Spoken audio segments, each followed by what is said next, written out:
Shalom Bapak Ibu Saudara yang dikasihi Tuhan. Seri pengajaran hari ini berjudul Jangan Mabuk Anggur.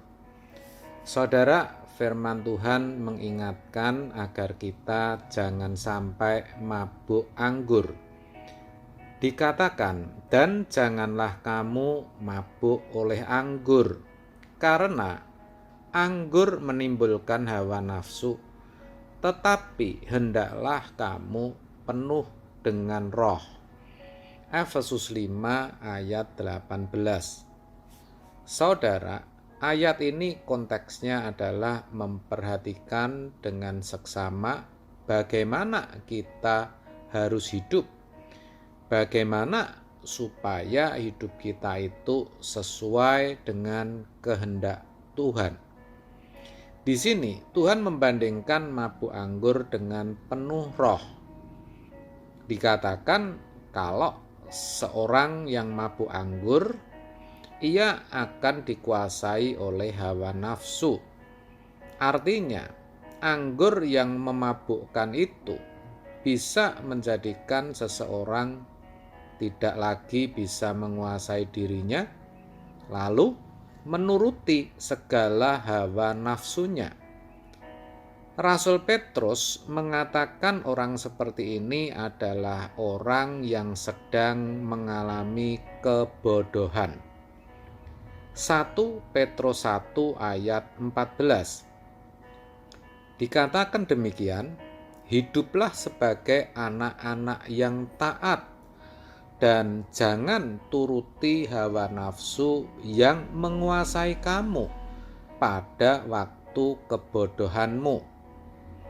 Bodoh karena tidak menyadari bahwa yang dilakukan sesungguhnya sedang melawan Allah, karena memang tidak sesuai dengan kehendak Allah.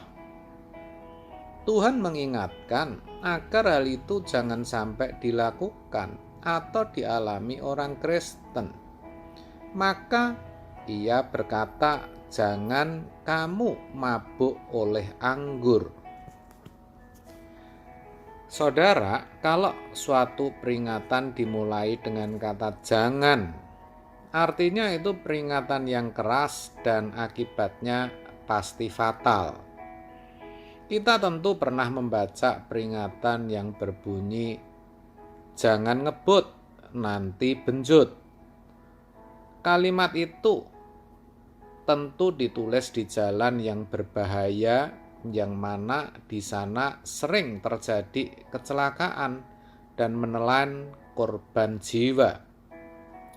Jadi, kalau dikatakan jangan mabuk anggur, ini sebenarnya lebih banyak bermakna kiasan, bukan arti yang sesungguhnya. Karena kita pasti juga tahu bahwa anggur itu juga minuman yang menghangatkan tubuh, khususnya di tempat-tempat yang dingin. Kita pun juga minum anggur, bukan? Ketika ambil bagian dalam perjamuan kudus. Jadi, jangan mabuk anggur. Yang dimaksud di sini adalah agar kita jangan bertindak bodoh dan ceroboh dengan menuruti segala hawa nafsu dalam diri kita. Saudara, yang namanya hawa nafsu itu seperti monster yang selalu menuntut untuk dipenuhi dan dipuaskan.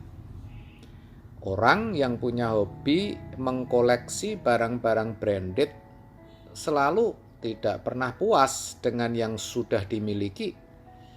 Begitu ada barang baru, pasti ingin memiliki. Begitu juga untuk hobi-hobi yang lain. Yang suka touring, pasti inginnya ganti motor, atau paling tidak melakukan modifikasi atas motor yang dimilikinya. Bukan tidak boleh, saudara, tapi saya beritahu, kalau itu dituruti tidak ada habisnya. Sekarang juga lagi tren investasi koin atau uang kripto. Bagi saudara mungkin sudah pernah dengar, bahkan juga tidak sedikit yang ikut saudara. Saya katakan saudara juga harus hati-hati. Jangan sampai tergiur dengan keuntungan yang ditawarkan. Ingat, kalau saudara ikuti, itu pun juga akan membuat saudara tergila-gila. Dan bukan tidak mungkin suatu hari saudara akan menyesal karena uang saudara habis di sana.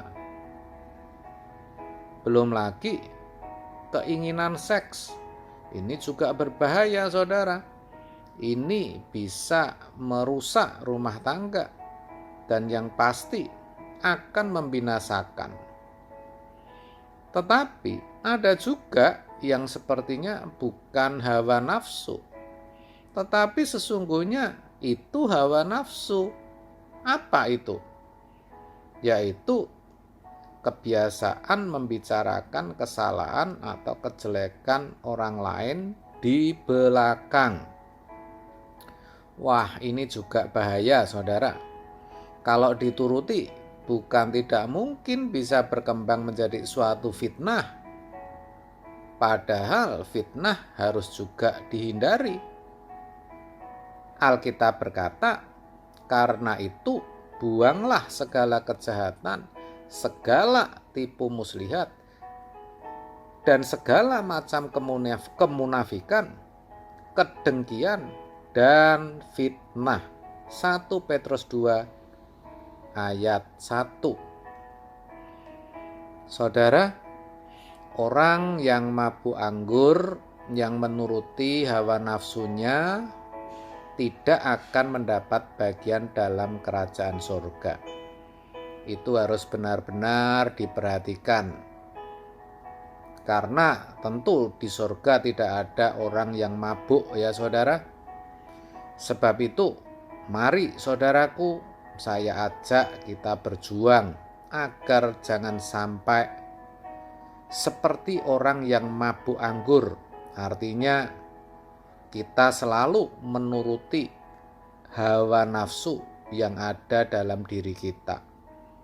Sebaliknya, kita berjuang, mari kita berjuang bersama untuk mematikan segala kedagingan dan hawa nafsu yang ada dalam diri kita masing-masing. Caranya, kita harus penuh dengan roh. Ketika kita penuh dengan roh, maka kita bisa untuk tidak menurutinya. Itu artinya kita mematikan hawa nafsu kita. Setiap kali hawa nafsu itu muncul, kita pasti bisa menolaknya. Dan itulah yang Tuhan kehendaki di dalam hidup setiap orang Kristen, yaitu hidup dengan penuh oleh roh. Amin. Tuhan Yesus memberkati.